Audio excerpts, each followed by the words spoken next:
3, 2, 1. We may be looking at war in the Middle East. John Kelly's nightmare is coming true, and Elizabeth Warren speaks to a Native American group, and it's pretty funny. I'll tell you all about it. Ben Shapiro Show.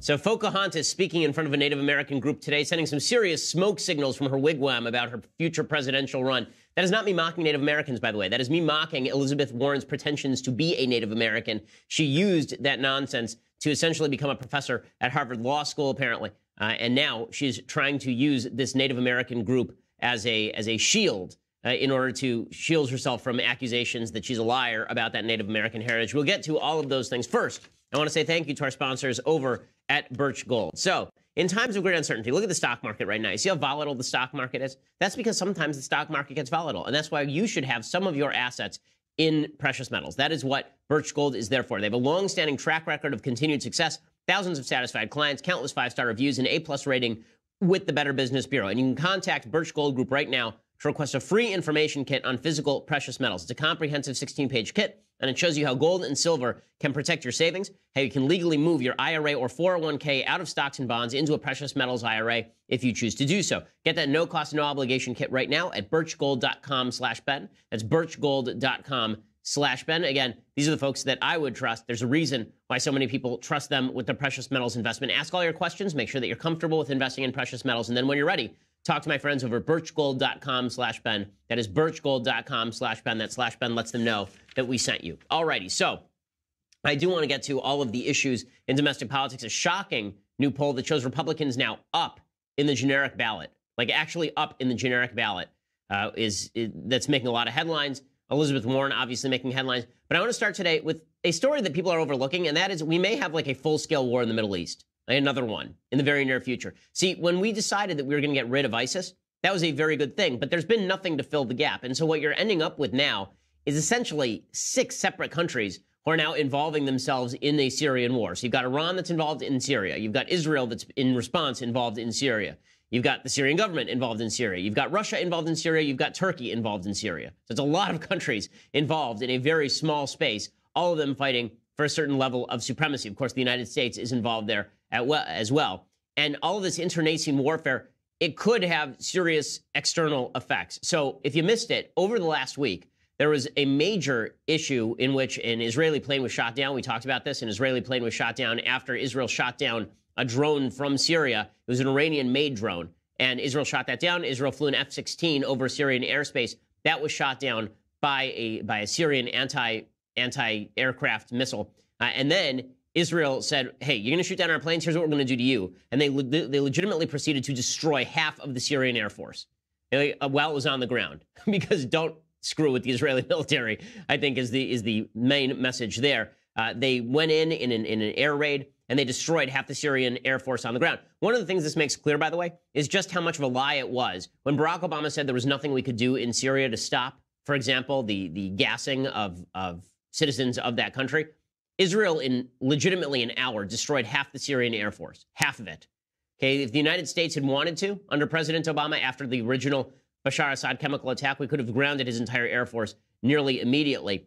But that's not the extent of the conflict. At that point, the Syrians basically backed off of Israel and said, okay, we're not interested in doing this right now. But that's really a proxy war, Syria, between Israel and Iran, because Iran is funneling supplies to Hezbollah, a terrorist group in Lebanon, through Syria, and they're moving all of those supplies directly through areas that Israel has been hitting. Meanwhile, there's the Syrian proxy war heating up between the United States and Russia. So on Tuesday, Bloomberg News reported that U.S. and Kurdish forces in Syria had killed 200 fighters, including a bunch of Russians. So Russia has a bunch of contract mercenary soldiers on the ground over there. And the Russians were fighting on the side of the embattled leader, Bashar al-Assad. They attacked a military base in the Deir ez-Zor region of Syria on February 7th. Now, there is no congressional authorization for American forces to be in Syria. Okay, this is why we actually need, as Rand Paul says, we need congressional authorization. If we're going to be there, then we ought to have Congress authorize it. The American people ought to be clear about what exactly our goals are there. Is it to solidify? Is it to preserve the status quo? Why exactly we're there? Why are men and women in harm's way? Why are we spending our cash there? The Russians, however, actually attacked a U.S.-run base, essentially. There's a U.S. force stationed with Syrian Democratic Force troops on a base, and those troops responded with artillery fire and airstrikes, and 200 to 300 Russians were apparently killed in that assault. Many of them were taken back to Moscow and treated. Now, the Russians are denying that Russian forces were involved in the attack, which at least is, for the moment, is a good thing, right? That's a good thing, because if the Russians were interested in some sort of open conflict in Syria, they would be claiming that America had attacked Russian soldiers, but they want to pretend they're not there in the first place, so this remains sort of a covert fight. However, Major Adrian Rankin-Galloway is a spokesperson for the U.S. Department of Defense. He said officials believed roughly 100 people were killed in the raid, though he said he couldn't speculate about their nationality. Bloomberg reported the number dead was closer to 200. The New York Times said dozens of Russians were believed to be killed. CIA Director Mike Pompeo, this is according to Vox.com, also refused to confirm specifics when asked whether the U.S. was responsible for killing Russian contract soldiers in Syria during a hearing on Tuesday. He said, "We have seen in multiple instances foreign forces using mercenaries in battles that will begin to approach the United States." So, again, in the last week, we've seen Israel take out half of the Syrian Air Force, and we've seen the United States kill something like 100 Russian fighters, apparently. So all of this is heating up in rather rapid fashion. And meanwhile, on the domestic political scene in Israel, Benjamin Netanyahu may be in some trouble. The prime minister of Israel has now been indicted on a couple of counts of bribery. One of those counts essentially suggests that he was accepting gifts from wealthy benefactors in return for advancing their interests. There's another case that suggests that he was trying to strike a deal that would have given him positive coverage in Yediot Aharonot, which is one of the major newspapers in Israel, in exchange for hurting Israel Hayom, which is the free rival to Yediot Aharonot. That one I find a little more suspicious, since the fact is that Israel Hayom is very pro-Netanyahu in the first place, and it is funded by Sheldon Adelson, who's an ally of Bibi's politically. According to the police, in Case 1000, Netanyahu received champagne, cigars, jewelry, and clothing by demand and systematically valued at about 1 million shekels, which is about 280 grand in American dollars. The gifts he received from the Israeli-American Hollywood producer Arnon Milchan increased significantly once Netanyahu was elected prime minister. So there is a case to be made against him in the media case. One of the problems in that case is that one of the people testifying against him is a political rival who is a former news guy, Yair Lapid. He is now in the opposition. He was Netanyahu's finance minister in the past, and he has been testifying against Netanyahu. Bottom line is that in order for Netanyahu to step down, he's probably going to have to be convicted. Unclear whether he actually would be convicted in these cases. And right now, with Israel under fire, it's pretty unlikely that Netanyahu is going to step down in the middle of all this. So what we're seeing right now, in other words, is chaos across the region. And the Saudis, the Jordanians, the Egyptians, the Israelis are all working hand in hand in order to try and stop the impact of Iranian influence in the region. Meanwhile, Turkey is trying to flex its muscles in places like Syria as well as Kurdistan. It is shocking how the West has abdicated its responsibility. And part of that, a huge percentage of that, most of that, is on the Obama administration, which went out of its way to embolden Iran, which went out of its way not to do anything with Bashar Assad, which went out of its way to let ISIS run roughshod throughout the Middle East, at least until its latter days. The Trump administration has said a lot of the right things on the Middle East, but they're not actually doing a lot on the Middle East. So whenever there's an uprising in Iran, for example, we say a lot of stuff, but it's not clear that we're actually doing much of anything. In Syria right now, we're doing a few things, but not enough that we're actually seriously involved, and too much to say that we're not involved at all. At a certain point, we're going to have to take a harder position on what exactly we want to see happen in Syria, because otherwise the chances of escalation here are increasingly likely. It's increasingly likely that this will end up spiraling out of control. Israel will hit the Syrians will hit Israel, Iran will be drawn in, Israel will go to war with Iran.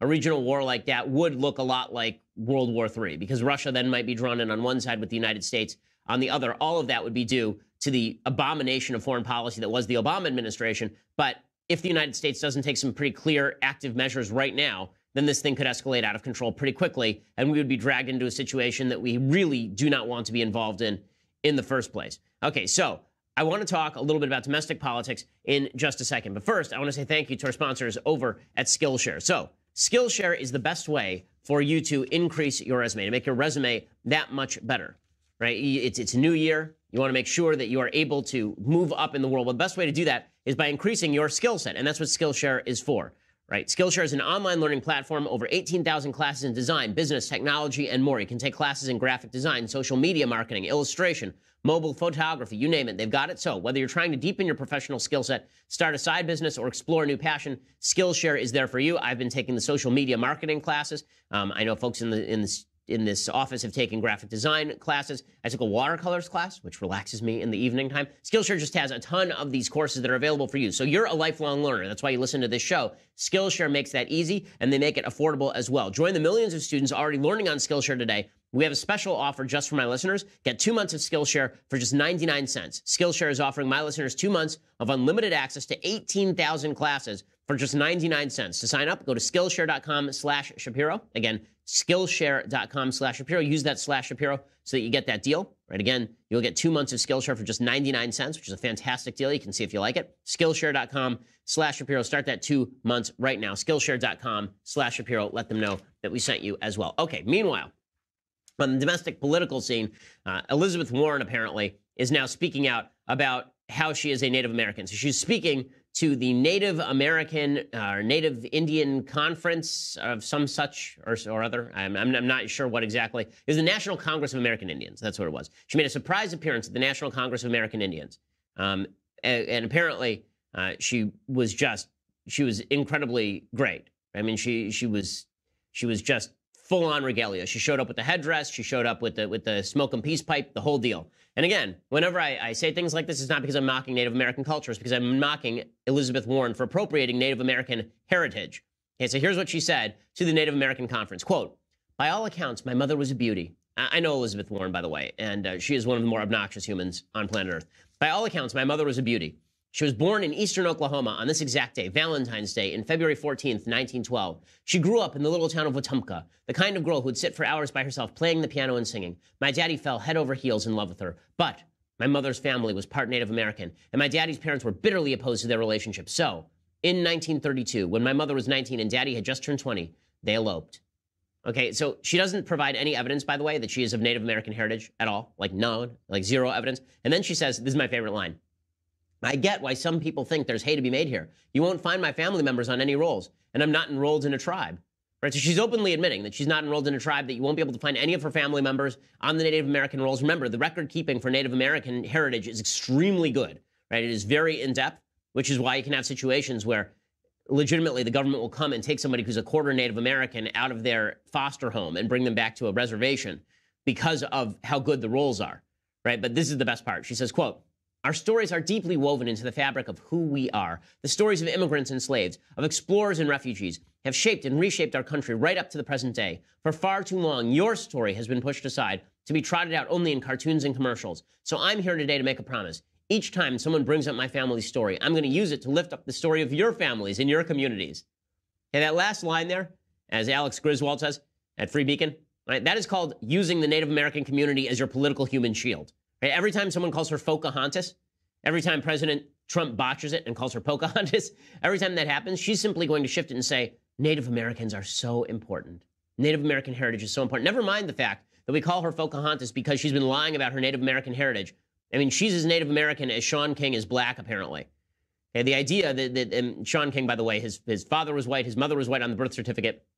He says that his mom had an affair. There's no evidence that any of this is true. The same thing is true of Elizabeth Warren. She suggests that she is Native American. There is no evidence that at all that Elizabeth Warren is Native American. How much of a joke is her Native American heritage? It's such a joke that Elizabeth Warren used as evidence of her Native American heritage the fact that she had submitted a recipe to a cookbook called, I kid you not, Pow Wow Chow. That was the name of the cookbook. And the recipe